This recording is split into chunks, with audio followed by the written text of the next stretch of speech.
Bismillahirrahmanirrahim. Welcome to all of you.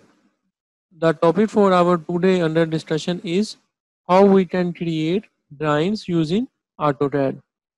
And the learning objective of today's lecture is how we can use and navigate into the draw commands. Now let's first look the draw panel. Draw panel is basically contain the command that allow you to draw the standard geometries, and the draw command can be used to create any kind of objects such as lines, circles, arc, polyline, rectangles, etc. So, to determine the name of the command associated with each icon, the best way is simply move your cursor up to the each icon, and then the associated command will pop up its name within a few seconds, and it will appears the tooltip.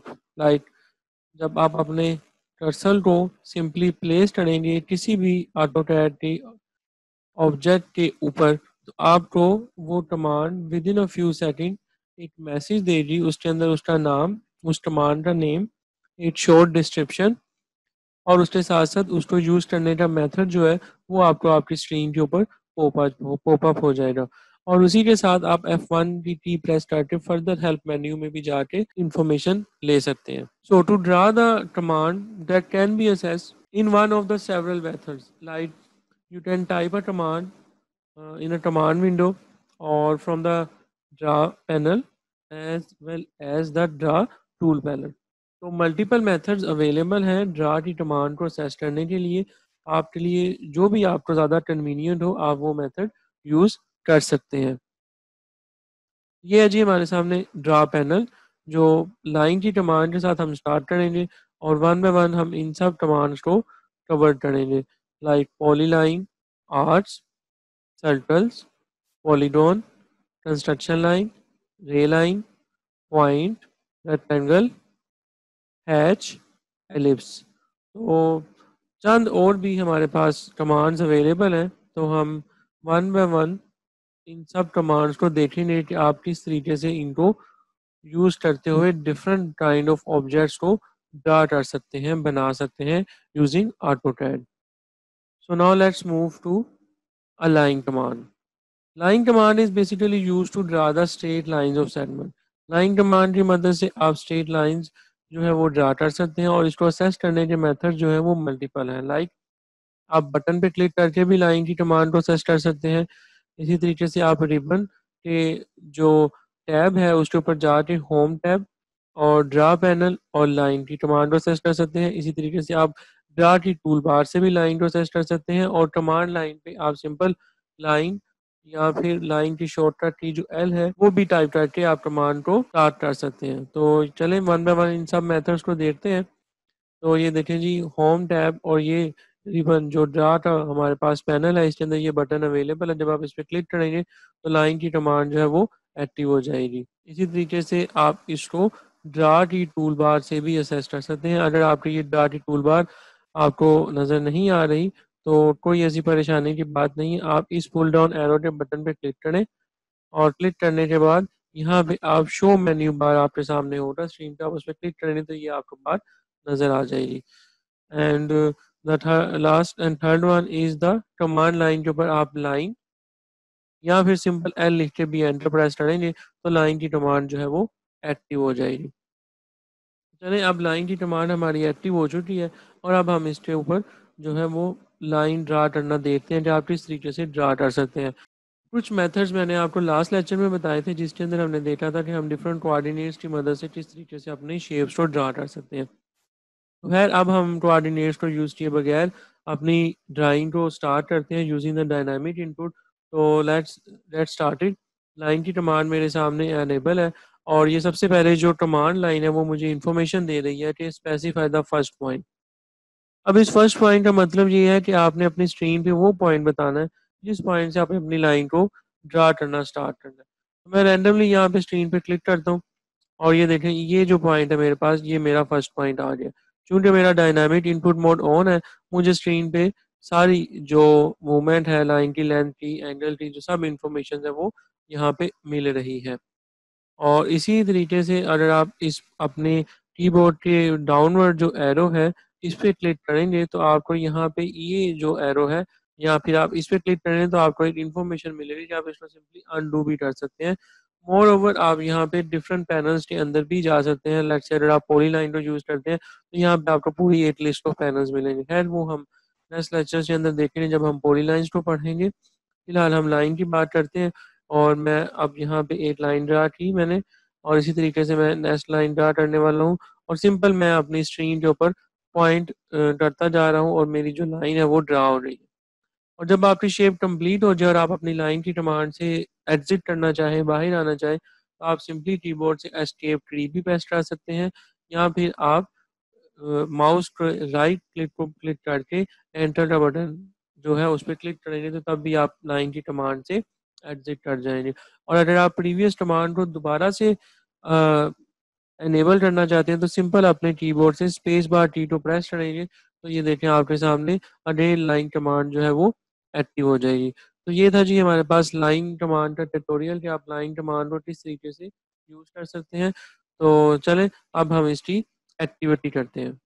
Okay ji, activity 1 कुछ इस तरह से है कि हमारे सामने ये एक शेप है जो ए बी सी और डिफरेंट पॉइंट्स यहाँ पे अवेलेबल हैं और हर एक की जो वैल्यूज़ हैं वो यहाँ पे मिलीमीटर्स के अंदर अवेलेबल हैं। तो चलें इसको ड्रा करना स्टार्ट करते हैं कि हम लाइन की कमांड की मदद से कैसे इसको ड्रा कर सकते हैं। तो सिंपल है, सबसे पहले मुझे अपने यूनिट्स चेंज करने होंगे। तो मैं यूएन की कमांड दे के एंटर प्रेस करता हूँ और मैं अपने यूनिट्स को इंचज़ से मिलीमीटर में कन्वर्ट कर लेता हूँ और इसकी पर सीएन 0 पॉइंट कर लेता हूँ। यूनिट चेंज हो गए और डेफिनेटली शीट साइज़ मैंने पहले से ही सेट कर लिया हुआ है और मुझे उम्मीद है कि आपको शीट का साइज़ सेट करना आता होगा जैसे मैंने लास्ट लेक्चर में बताया था। अगर आपको नहीं आइडिया तो आप मेरे प्रीवियस लेक्चर 1 की वीडियो जो है वो एक दफ़ा देख लें। तो चलें जी स्टार्ट करते हैं और यहाँ पे सबसे पहले ए से बी पॉइंट तक की जो मेरे पास लाइन है वो 75 मिलीमीटर है। तो मैं यहाँ पे लाइन पे क्लिक करता हूँ और स्क्रीन पे रैंडमली एक पॉइंट पे क्लिक करूँगा और अब मुझे यहाँ पे 75 मिलीमीटर जो है वो मेंशन करना है। मैं यहाँ पे 75 मिलीमीटर लिखता हूँ और चलें ये मेरी लग गई जी 75 मिलीमीटर की लाइन और अब मुझे नेक्स्ट लाइन ड्रा करनी है और नेक्स्ट लाइन जो है वो मेरे पास है 30 डिग्री का एंगल है और 50 यूनिट जो है उसकी लेंथ है। तो ये मेरे पास 50 यूनिट की लेंथ और 30 डिग्री का एंगल मुझे चाहिए। तो मैं 50 यहाँ पे टाइप करूँगा और फिर टैब की प्रेस कर सकता हूँ मैं या फिर मैं शिफ्ट दबा के लेस देन की प्रेस करूँगा। दोनों मेथड जो है वो अवेलेबल है। तो मैं टैब की प्रेस करने वाला हूँ जी और अब मुझे यहाँ पे एंगल स्पेसिफाई करना है और रिमेंबर कि एंगल जो है आपके एंटी क्लॉकवाइज मेजर्ड होते हैं। तो मैं यहाँ पे अब 30 डिग्री का एंगल लिख के एंटर प्रेस करूँगा और ये मेरी जो लाइन है वो ड्रा हो जाएगी। अब नेक्स्ट जो मेरे पास पॉइंट है सी से डी, इस लाइन की जो लेंथ है वो 40 मिलीमीटर है। तो मैं यहाँ पे इसको लाइन को स्ट्रेट करते हुए यहाँ पे 40 लिख के एंटर प्रेस करूँगा और ये देखिए मेरी 40 मिलीमीटर की लाइन ड्रा हो रही है। नेक्स्ट डी से ई पे हमने जाना है और यहाँ पे एंगल जो गिवन है वो इस डी पॉइंट से ई के दरमियान 60 डिग्री है और लाइन की लेंथ 50 मिलीमीटर है। तो ये देखें जी ये मेरे पास लाइन की लेंथ जो है वो 50 मिलीमीटर आ गई और इस दफ़ा मैं लेस देन की टी यूज़ करता हूँ। अब मुझे एंगल यहाँ पे बताना है। एंगल जो है जैसा मैंने बताया कि वो एंगल आपका इस पर्टिकुलर पॉइंट से यहाँ तक के लिए हमें अवेलेबल है 60 डिग्री और हमें पता है कि फर्स्ट एंगल के अंदर ये एंगल जो है वो 90 डिग्री होता है। तो हम 90 के अंदर सिंपली 60 को प्लस कर देंगे, ठीक है? तो मैं यहाँ पे ऐसा ही करने वाला हूँ। अब 90 के अंदर हमने जब 60 को प्लस किया तो ये एंगल आ जाएगा मेरे पास 150 डिग्री और मैंने एंटर प्रेस किया जी और ये मेरी लाइन जो है वो ड्रा हो गई। नेक्स्ट मैंने जाना है ई से एफ और ई से एफ तक का जो डिस्टेंस है वो मुझे गिवन नहीं है, तो मुझे वो कैलकुलेट करना पड़ेगा। तो मुझे पता है कि ये टोटल जो मेरे पास लेंथ है वो है यहाँ पे 90 और इस पॉइंट तक जो ये वैल्यू है वो 40 है। तो 90 में से जब 40 माइनस हो जाएंगे तो मेरे पास बाकी जो वैल्यू आएगी दैट इज़ 50। इट मीन्स कि मुझे 50 यूनिट्स भी डाउनवर्ड मूव करना है और ये देखें 50 यूनिट्स में डाउनवर्ड आ गया। नेक्स्ट मुझे एफ से जी पे जाना है जी और मुझे इस लाइन का डिस्टेंस चाहिए और 75 टोटल लेंथ है ई से आई की और एच से आई की 55 है। तो मैं 75 में से जब 55 माइनस कर दूंगा तो मेरे पास वैल्यू जो रिमेनिंग बचेगी दैट इज 20। तो मैं यहाँ पे 20 टाइप करने वाला हूँ, ये 20 की लाइन आ गई। अब मुझे अपवर्ड मूव करना है और अपवर्ड जाने के लिए मुझे 60 और 40 को माइनस करना पड़ेगा और तो मेरे पास वैल्यू आ जाएगी 20। तो मैं यहाँ से 20 यूनिट्स अप मूव कर जाऊँगा। अब मुझे इस बैक साइड पे मूव करना है एच से आई। लाइन है मेरे पास 55, मैं यहाँ पे 55 लिखने वाला हूँ और अब मुझे इसे डाउनवर्ड ए पॉइंट पे आना है 60 मिलीमीटर डाउनवर्ड और ये मैं सिंपल इस पॉइंट के साथ इस लाइन को कनेक्ट कर दूंगा और ये मेरी शेप जो है वो कंप्लीट हो जाएगी और मैं एंटर की प्रेस करूंगा और ये मेरी रिक्वायर्ड शेप जो है वो कंप्लीट हो जाएगी। इसी के साथ हमारी एक्टिविटी 1 कंप्लीट हो जाती है। ऑल राइट, तो अब हम स्टार्ट करते हैं अपनी एक्टिविटी नंबर 2।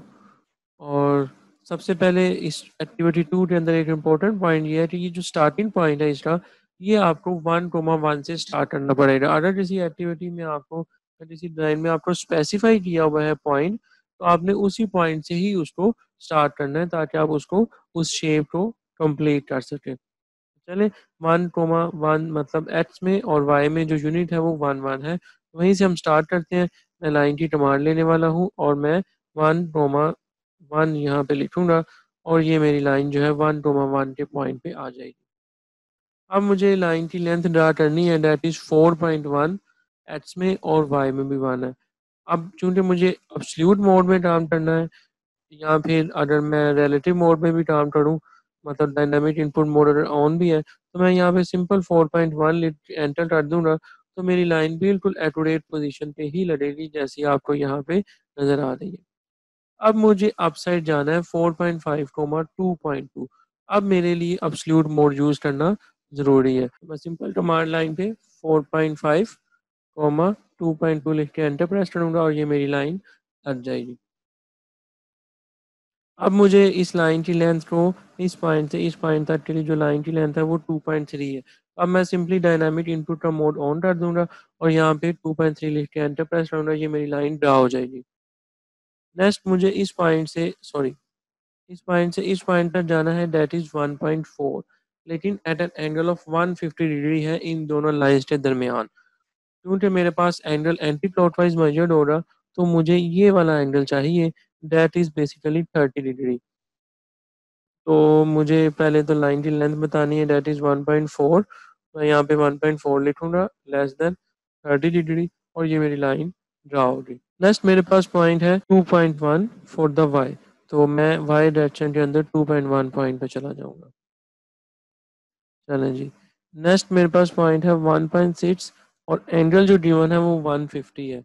अब मेरे पास एंगल जो है वो एंटी क्लॉकवाइज मेजर होना फ्रॉम हेयर, तो ये एंगल 30 होगा और ये एंगल मेरे पास 90 है। तो 90 प्लस 30 करके हम यहाँ पे इस लाइन की एंगल की जो रिक्वायरमेंट है वो फुलफिल कर लेंगे। तो मुझे लाइन की लेंथ चाहिए 1.6, मेरी लाइन है 1.6